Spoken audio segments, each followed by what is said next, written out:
Hello and welcome to Enchantment of Eternities for another Thoughts on the Defenders, this time covering Season 1, Episode 2, Mean Right Hook.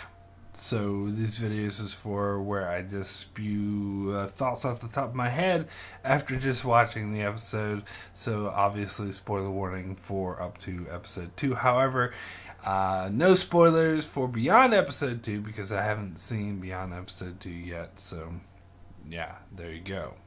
So if you haven't seen Beyond Episode 2, you're safe. So this episode starts off with an earthquake, and you see it through all the four different character storylines. Now it's pretty obvious that the earthquake isn't really an earthquake, and it has something to do with the hand and what Sigourney Weaver is doing. Maybe it has something to do with that giant freaking hole we saw in Daredevil season 2 and haven't still got any follow up on. I have a feeling like I've heard this hole mentioned before, so I have a feeling it is going to be answered in the Defenders. At least I certainly hope so. I hope it's not just ignored. It kind of annoyed me how they never even answered that hole in season 2 of Daredevil. But anyway, whatever. It's just speculation at this point, but we see it's interesting because we get the Trish talk where someone calls and says, "Oh, that was an earthquake." She's like, treats her like a conspiracy theorist, and she's like, "No, I'm a freaking geologist. I know what an earthquake sounds or feels like and everything, and that is not an earthquake." It was different. And the producer cuts her off, saying, "Oh, we're not going to talk about this shit anymore." Now I'm gonna be conspiracy theorists, and maybe the producer or whatever was bought out to not talk about it by the hand. Maybe the hand, because we know the hand controls a lot of rich companies and stuff. So maybe it's controlling that station as well, because it was controlling Rand at one point, and Sigourney Weaver seems pretty well off. We see her listening to this classical music, which she's dumping millions of dollars into this just for charity. So yeah, the hand had a lot of money. And of course during this earthquake thingy, Daredevil, Matt, I should say, starts being Daredevil again. He doesn't actually put on the uniform, but he goes up on the roof and he hears shit, and he can't just sit idly by. No, it's really interesting because he saves looters from being shot at, because he feels like they're just stealing TV. They don't deserve to be shot for stealing TVs. They're just idiot kids, I think is what he says. But it's interesting because now and it's always been this way with Daredevil, and that's what makes it so great, is there's moral ambiguity. Because some people might see him as a criminal, because he's protecting he's protecting looters, where really he doesn't want to protect them. He just doesn't want them to die, because he thinks shooting them just for stealing something is overkill, and I have to agree with him. There's a sense of he's helping them steal. Basically, he's helping them get away with stealing. So, yeah, more ambiguity. I like that. I think that's a nice touch, and that's one thing I like about these Marvel shows. So, yeah. So anyway, let's just get into the real heart of the matter. As the we finally start to see these four come together. As I said, the first episode, the four were just off separate, doing the separate things, and for most of this episode it was the same thing. However, towards the end we get two meetups. We get Danny Rand, Iron Fist, and Luke Cage, and then we get Matt Murdock and Jessica Jones. And both of these meetups were given away in the trailers, so they're not big surprises. Like, we see the thing with Iron Fist making his fist all glowy and then hitting Luke Cage, and you see the slow motion shot where it goes pew, pew, pew. So that was pretty cool. Saw it coming though from months away from the trailers, but it was interesting. I like how Luke Cage was being all arrogant to Danny. It's like, "Oh, oh, you want to stay down. Like, he's all. And usually I'm behind Luke Cage when he does that, because usually the people who are fighting are dumbasses who deserve their asses kicked. But in this case, Danny Rand is investigating the hand, and Luke Cage is getting in his fucking way. So I was actually on Danny Rand's side. Yeah, I know a lot of people hate the Iron Fist, but come on. What's up with the bias? Oh, I don't get the Iron Fist hate.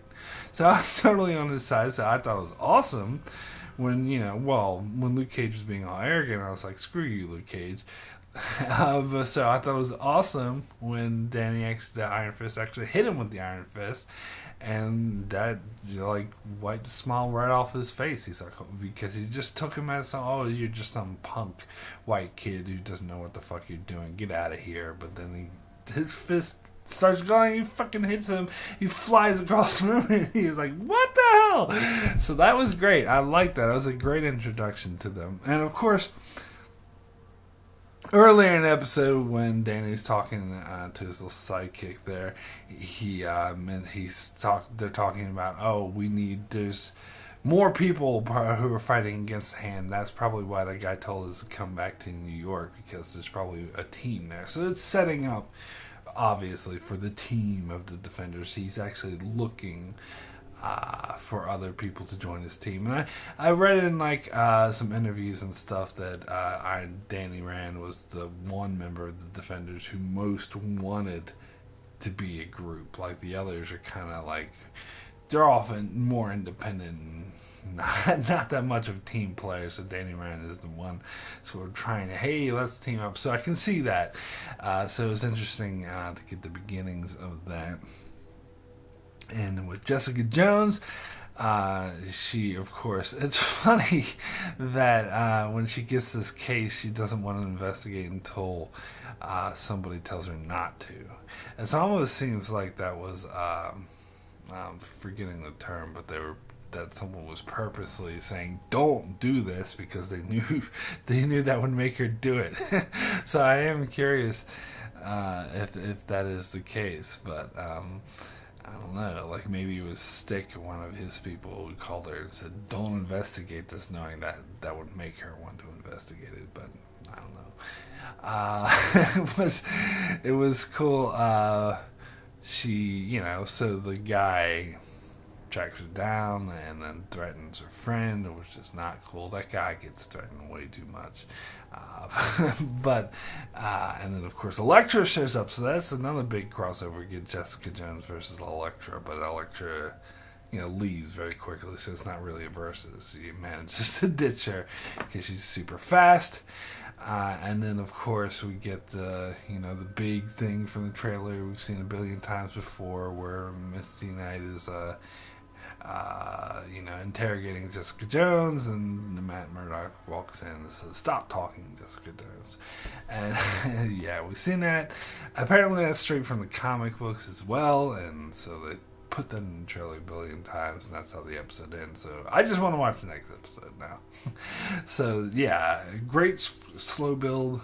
Liking the show so far, and we still, as 2 episodes in, it's actually surprising me that there's only 8 episodes, because hardly any 2 episodes in, pretty much nothing has happened yet, because there's 4 different characters to follow. It does make me wonder why they chose Defenders to make shorter, because there's more characters. You think they'd actually make it longer. Well, I think the other shows, which only focus on 1 character, should be shorter.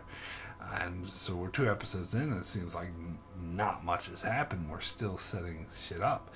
Which, again, I'm not saying I have a problem with that. I'll have to see how the whole series goes to see how well it's paced. I can't make any commentary on that yet. But, so I'm not saying it's a bad thing. I'm just, hope they get somewhere soon, which I think they might. Okay, so that is my thoughts on episode 2, Mean Right Hook, I believe it's called.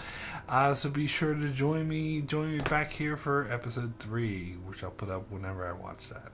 Thanks for watching.